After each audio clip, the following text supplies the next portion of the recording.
Hey, what's up, everyone? Good afternoon. Today I'm going to outline every AFL player, or every AFL club, their most underrated player, in my opinion. Yeah, hope everyone is well. Hope everyone's trying to keep busy during this coronavirus pandemic. Yeah, well, first of all, I'll start off with the most obvious clubs that are got a lot of underrated players. But I'll start off with Collingwood and Jack Crisp. I think he's really underrated. I think in in most AFL teams he would stand out more, but because Collingwood have got such a their top end is really quite stacked at the moment. He flies under the radar a lot, so I really think he consistently gets 25, 26 possessions every week, and does not get enough recognition for what he does.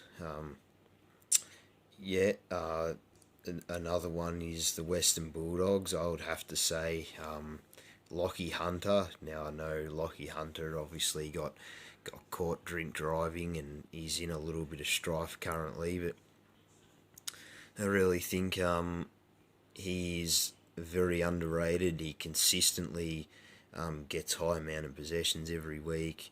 He is constantly in the Western Bulldogs' best players.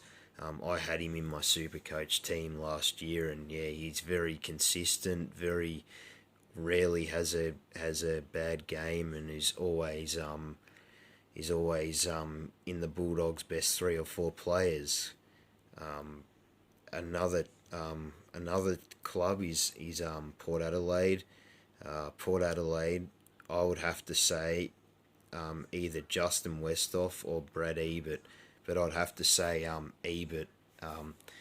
Ebert is someone who he rarely misses any games. He constantly is in Port Adelaide's best four or five players, and I never hear anyone giving him any recognition at all in the media, or I don't know, within the club at Port Adelaide. He is highly regarded, but yeah, he's not someone that in the general media people talk about, and I reckon he is a very underrated player.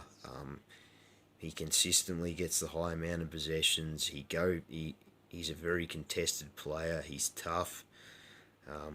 So yeah, I really think that he flies under the radar a bit. Yeah, another. Now I'll go for the Gold Coast Suns. Now Gold Coast have got a few players that are a bit underrated. Probably if they were in better clubs, I'd get more media coverage. The most obvious choice is the captain, David Swallow. Yeah, if he was in a top AFL team, he would stand out more and get a few more Brownlow medal votes, I think, because he's highly regarded within the club at Gold Coast. Even in the games I've watched Gold Coast play, he leads from the front. He gets a high amount of possessions each week. He um, he is a true leader and a great captain for Gold Coast, and I really think that Gold Coast really, yeah, if he was in a better club, he would get more. He'd be talked about more in the media, and he'd probably win a few more awards as well, bar just the Gold Coast Suns Best and Fairest awards. Who else is there? Hawthorn. Yeah, Hawthorn. I would probably say Liam Shields. He's someone I forget about a lot of the time. Again, yeah, very consistent. Doesn't miss a lot of games.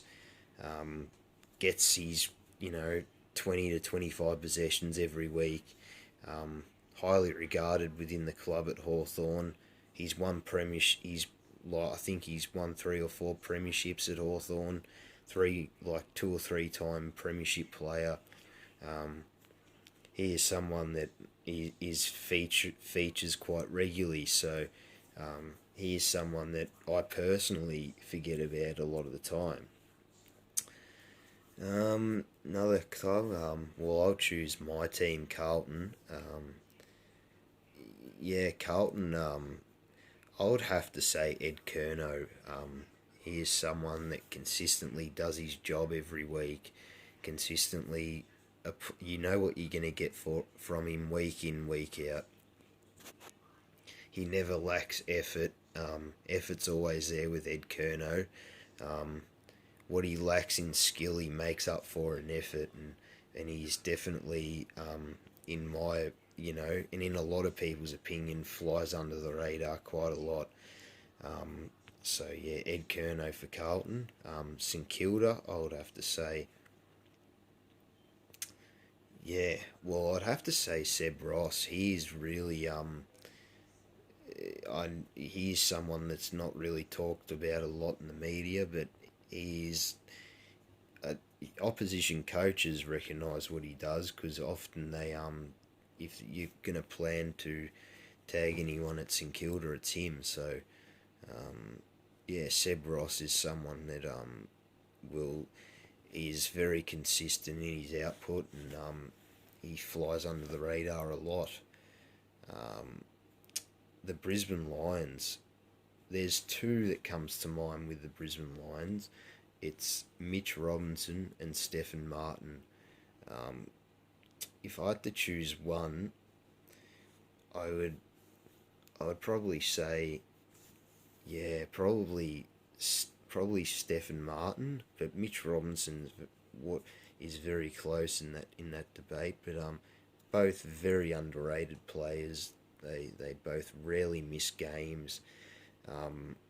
Very consistent in their output, and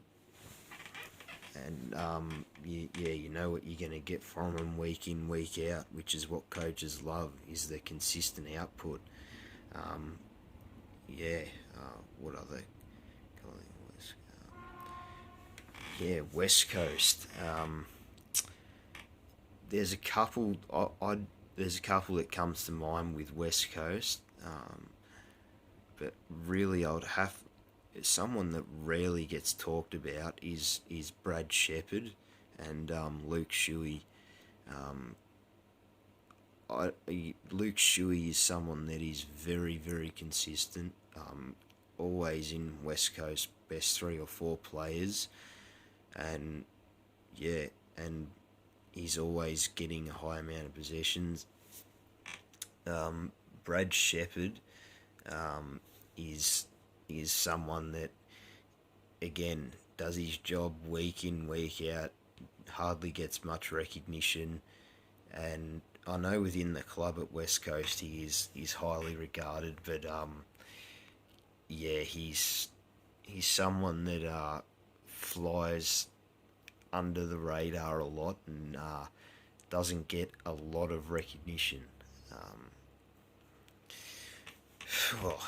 for for Richmond, there's I mean the Richmond are full of players that just do their role, so this is a real tough one.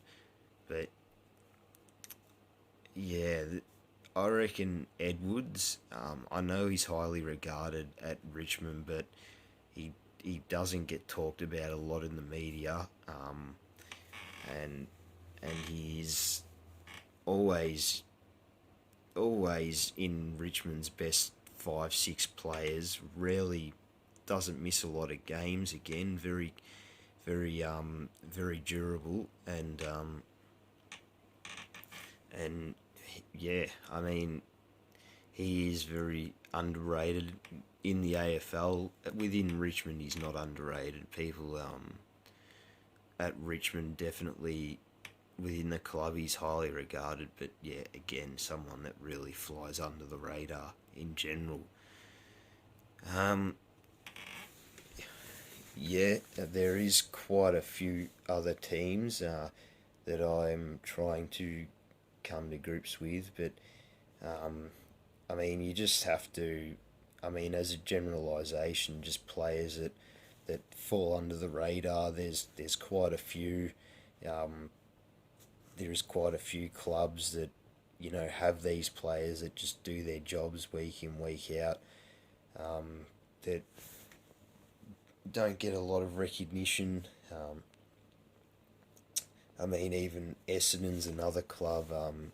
What would come to mind there is David Zaharakis. He is someone, again, very. He does. I think he was injured for a period last year, but in terms of output, again, everyone talks about Merritt, everyone talks about Shield and all these other guys, but he is someone that, again, consistently does his job week in, week out, and does not get enough recognition for the output he puts out week in, week out. Yeah, within the club, he's highly regarded, but within the AFL, he is not as highly regarded. Yeah, there is plenty of other players that I could mention and talk about as to why they're underrated, but yeah, I'll do another club, another couple clubs. North Melbourne, yeah, they've got. I mean, I mean, you can't go really. Jack Zeeble, I don't know if he's underrated, but he is someone that, yeah, consistently does his job week in, week out. What he lacks in skill, he makes up for in courage. He's the cap. I think he's the captain, obviously, but within the AFL, he's not very highly regarded. I know within North Melbourne he's highly regarded, but yeah, within the AFL he's not that highly regarded as some others. Like, yeah, everyone talks about Ben Brown and yeah, you know, players that look fancy and do the fancy things, but players that just, do the basics well don't get talked about a lot. Yeah.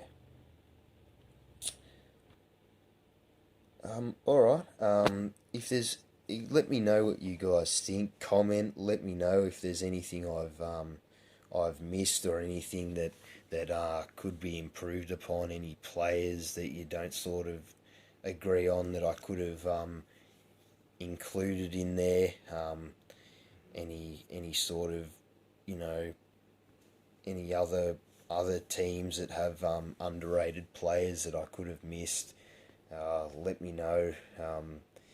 There is plenty of underrated players out there that fly under the radar. So, yeah, let me know what you guys think. But yeah, if I had to, next time I will just talk about my. I'll just do the maybe the top 10 players of the modern era in my opinion, and I'll order them from 1 to 10. I'm really looking forward to that. I'm really looking forward to just deciphering. The thing is, I wasn't really alive when Gary Ablett Sr. and Tony Lockett and all these guys were playing, but I'll just have to research it and back it up with stats. Alright, catch you guys, and I hope you enjoyed this video, and yeah, I hope, let me know your thoughts and opinions. Alright.